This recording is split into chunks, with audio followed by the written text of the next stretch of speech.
not the ticket. Thomas had to stay in the siding for the rest of the day. His fire went out and he grew colder and colder. The rain fell more heavily, and what had begun as a splendid day began to turn into a disaster. "I wish I was in my nice warm shed," he said to himself miserably. At last the inspector returned. "Cheer up, Thomas," he said.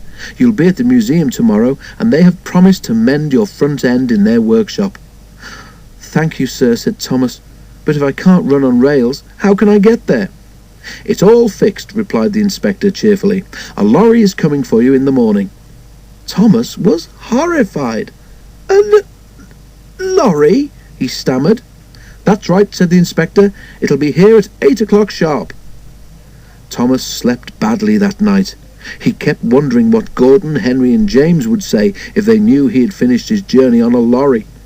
He almost thought he could hear them laughing. Next morning, the driver and fireman came early. A diesel shunter came to push Thomas out of his siding and along towards the road, where they found the lorry waiting. A steel cable was fastened to his coupling. The lorry driver started a winch, and in no time at all, it seemed, Thomas was perched on the lorry. How undignified, he thought. But he found, as they went along, that he had a marvellous view of the countryside, and time to enjoy it too. But Thomas soon began to feel bored. At last houses began to appear on either side of the road. "Perhaps this is York," thought Thomas hopefully. It was, but the driver was unsure of his way. He parked the lorry and went to find a telephone.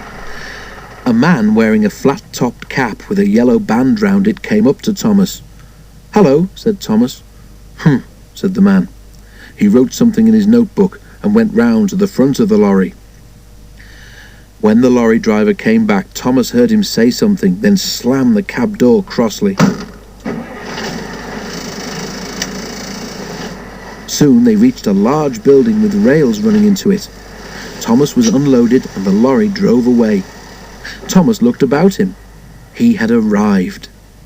When his driver and fireman came, Thomas told them about the man with the flat cap. They laughed loudly. "How do you do it, Thomas?" spluttered the driver when he could speak.